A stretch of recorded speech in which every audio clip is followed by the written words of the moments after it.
গঠন কৰিব খুজিছো।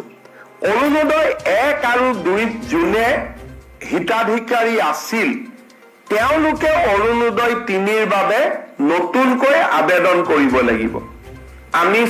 আমি জিলাক কৈছো যে 1 আৰু 2ত পাই থকা হিতাধিকাৰীক 3টো ল'ব, কিন্তু যদি ৰেচন কাৰ্ডখন নাই নাপাব, যদি পৰিয়ালত চাকৰি হৈ গ'ল নাপাব, যদি আমাৰ 4 চকীয়া ঘৰত বাহন হৈ গ'ল নতুনকৈ কিনিলো তেতিয়া আমি নাপাম।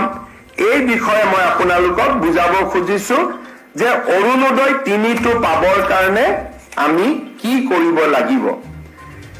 মই প্ৰথমতে কৈছিলো যে 10,000 কৰি আমি এটা সমষ্টিত অৰুণোদয় নতুন হিতাধিকাৰী দিম আৰু পুৰণা হিতাধিকাৰীখিনিও সংখ্যাটো থাকি যাব।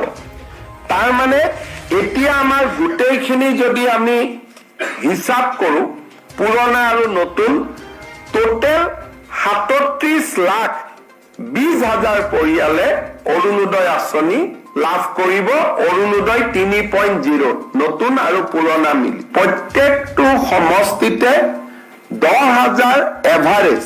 কৰবাত সমষ্টিত বেছি মানুহ আছে অলপ বেছি পাব, কম মানুহ আছে কম পাব।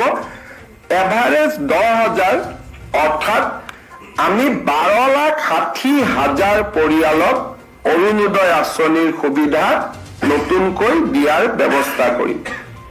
ইয়াৰ অৰ্থ কি হ'ব যে কম আৰু বেছি পৰিমাণে প্ৰত্যেকটো সমষ্টিতে আৰু 10,000 হিতাধিকাৰীয়ে অৰুণোদয় আঁচনি পোৱা আৰম্ভ হ'ব। অৰুণোদয় 1 আৰু অৰুণোদয় 2ত আমি যিসকল হিতাধিকাৰীক দিছিলো আৰু নতুনকৈ যি প্ৰত্যেক সমষ্টিতে কম বেছি পৰিমাণে 10,000 হিতাধিকাৰী আমি নতুনকৈ দিম, এই গোটেইখিনিক আধাৰৰ লগত লিংকেজ কৰা। এতিয়া মানুহে ক'ব যে আমি আধাৰৰ আকৌ কোনোবা লাইনত যাব লাগিব নেকি, আধাৰ বিচাৰিব লাগিব নেকি। আমি ৰাইজক সেই কষ্টটো দিব খোজা নাই, কাৰণ আজিৰ দিনত অসমত যি পৰিয়ালৰে ৰেচন কাৰ্ড আছে তেওঁলোকে আধাৰ অলৰেডি ৰেচন কাৰ্ডখন আধাৰৰ লগত সংযোজিত কৰি থৈ দিছে। 2 বছৰ আগতেই আমি সেই কাম সমাপন কৰিছিলো। আজিকালি কোনেও ৰেচন কাৰ্ড নাপায় যদিহে আধাৰ নাথাকে। আধাৰৰ লগত লিংকেজ হয় আৰু পজ বুলি মেচিনটোত চিনমোহৰ মাৰিলেহে ৰেচন কাৰ্ড পাব পাৰে। আৰু সেইকাৰণে আমি এইবাৰ অৰুণোদয় 3 আঁচনিটো ৰেচন কাৰ্ডৰ লগত আমি জড়িত কৰিব খুজিছো। প্ৰথমতে ৰেচন কাৰ্ডখন ল'ব। ৰেচন কাৰ্ডখন লোৱাৰ পিছতহে অৰুণোদয় ল'ব, কাৰণ অৰুণোদয় ল'বৰ কাৰণে ৰেচন কাৰ্ড লাগিবই। সেইকাৰণে আজি আমি অকল অৰুণোদয় 3.0 আৰম্ভ কৰা নাই, 20 লাখ লোকক ৰেচন কাৰ্ড দিয়াৰ আঁচনিও আজি আমি সমান্তৰালভাৱে আমি আৰম্ভ কৰিছো। এতিয়া অৰুণোদয় 3 আমি কেনেকৈ গঠন কৰিব খুজিছো। অৰুণোদয় 1 আৰু 2ত যোনে হিতাধিকাৰী আছিল তেওঁলোকে অৰুণোদয় 3ৰ বাবে নতুনকৈ আবেদন কৰিব লাগিব।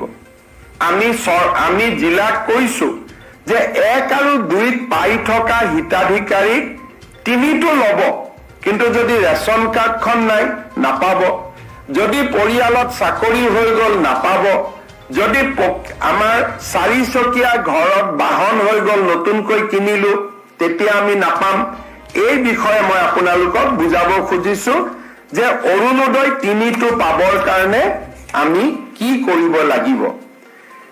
মই প্ৰথমতে কৈছিলো যে 10,000 কৰি আমি এটা সমষ্টিত অৰুণোদয় নতুন হিতাধিকাৰী দিম আৰু পুৰণা হিতাধিকাৰীখিনিও সংখ্যাটো থাকি যাব।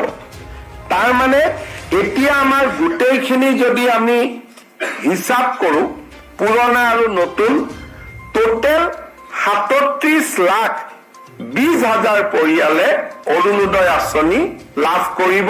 অৰুণোদয় 3.0 নতুন আৰু পুৰণা মিলি প্ৰত্যেকটো সমষ্টিতে 10,000 এভাৰেজ, কৰবাত সমষ্টিত বেছি মানুহ আছে অলপ বেছি পাব, কম মানুহ আছে কম পাব, এভাৰেজ 10,000, অৰ্থাৎ আমি 12,60,000 পৰিয়ালক অৰুণোদয় আঁচনিৰ সুবিধা নতুনকৈ দিয়াৰ ব্যৱস্থা কৰিম। ইয়াৰ অৰ্থ কি হ'ব যে কম আৰু বেছি পৰিমাণে প্ৰত্যেকটো সমষ্টিতে আৰু 10,000 হিতাধিকাৰীয়ে অৰুণোদয় আঁচনি পোৱা আৰম্ভ হ'ব।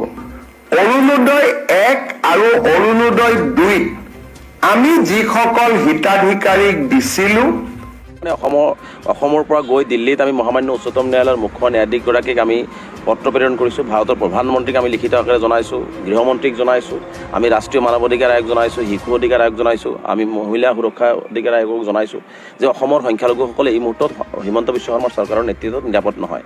তেওঁ যধে মধে মানুহক, ভূমিহীন মানুহক ভূমি প্ৰদানৰ পৰিৱৰ্তে তেওঁলোকৰ অন্য বস্তু আৰু বাসস্থান যি মৌলিক অধিকাৰ ভাৰতীয় সংবিধান সেইখিনি দিয়াৰ পৰিৱৰ্তে তেওঁলোকক বুলডোজাৰ লগাই ঘৰ বাৰী ভাঙি তেওঁলোকক বেঘৰ কৰি আছে।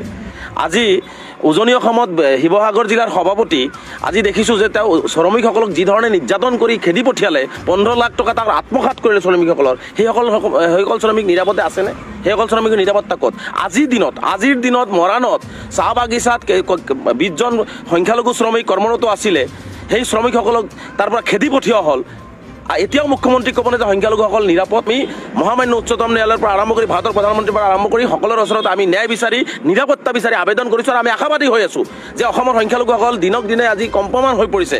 যে ৰাতি কেতিয়াবা আজি গৰাখহনীয়া পীড়িত হৈ আজি ঘৰটো ভাঙি তেওঁলোকে চৰকাৰী ভূমিত গৈছে, ৰাতি শুৱাতে তেওঁলোকে টোপনি নহয়, কেতিয়া আহি তেওঁলোকৰ ওপৰত বুলডোজাৰ চলাই দিয়ে। আজি সোণাপুৰত যি উচ্ছেদ কৰিলে ট্ৰাইবেল বেলবিলাকত, আজি 700 ছাত্ৰ ছাত্ৰীৰ যে শিক্ষাৰ ভৱিষ্যত অন্ধকাৰ ঠেলি দিলে, সেইসকল শিক্ষাৰ নিৰাপত্তা মুখ্যমন্ত্ৰীয়ে লৈছেনে? আজি ধলপুৰত, আজি নগাঁৱত, আজি হোজাইত আজি 3,000 ছাত্ৰতে 2 বছৰৰ পৰা উচ্ছেদ কৰি পেলাই তেওঁলোকক যে শিক্ষাৰ পৰা বঞ্চিত কৰিলে, সেই শিক্ষাৰ নিৰাপত্তা তেওঁ লৈছেনে? গতিকে তেওঁ শিক্ষা, ৰাজনৈতিক, সামাজিক সকলো নিৰাপত্তাৰ পৰা তেওঁ আচলতে আঁতৰি আছে আৰু সংখ্যালঘুসকলক তেওঁ তিলকে ধ্বংসৰ মুখলৈ ঠেলি দি আছে। গতিকে এইটো আমি কোনো পদ্ধতিতে সহজভাৱে মানি নলওঁ আৰু মুখ্যমন্ত্ৰীক এনেকুৱা কথা নক'বৰ কাৰণে মই পুনৰবাৰ স্পষ্টভাৱে আহ্বান জনাইছোঁ। আৰু মুখ্যমন্ত্ৰীৰ এনেকুৱা ধৰণৰ সংখ্যালঘুক নিধনযোগ্য, সংখ্যালঘুক বেঘৰ কৰা, সংখ্যালঘুৰ ওপৰত নিৰ্মম অত্যাচাৰ কৰা, আমি যিহেতু আৰ্জি দিছোঁ, এইবিলাক যদি কোনো ধৰণৰ ন্যায় আমি নাপাওঁ, আমি গণতান্ত্ৰিকভাৱে আমি ৰাজপথত আমি ওলাই আহিম আৰু তাৰ বাবে যদি কোনো অপ্ৰীতিকৰ পৰিস্থিতি সম্পূৰ্ণ মুখ্যমন্ত্ৰী জগৰীয়া হ'ব। আৰু লগতে মুখ্যমন্ত্ৰীয়ে আৰু এটা কথা স্পষ্টকৈ কৈছে যে আমছুৱে এটা অৰাজনৈতিক ছাত্ৰ সংগঠন, গণতান্ত্ৰিক ছাত্ৰ সংগঠন। গতিকে ইয়াত গণতান্ত্ৰিকভাৱে আমি কথা কমেই, গণতান্ত্ৰিকভাৱে আমাৰ অধিকাৰৰ কাৰণে কম। তাত আমাক জেলৰ ভয় দেখুৱাই, আমাক পুলিচৰ লাঠিৰ কোব দেখুৱাই 1980 চনৰ পৰা অবিৰতভাৱে অসমখনৰ কাৰণে, অসমৰ সংখ্যালঘু জনগণৰ কাৰণে, অসমৰ আৰ্থসামাজিক উন্নয়নৰ কাৰণে সদৌ অসম সংখ্যালঘু ছাত্ৰ উন্নয়ন মাত মাতি আহিছে আৰু মাত মাতি যাব। তাত আমাক লাঠিৰ ভয় দেখুৱাই, বন্দুকৰ ভয় দেখুৱাই, পুলিচৰ ভয় দেখুৱাই লাভ নাই। আমি গণতান্ত্ৰিকভাৱে আমাৰ কথাখিনি আমি কৰি যাম। তো অসমত সংখ্যালঘুসকল নিৰাপদ নহয় কাৰণে অসমৰ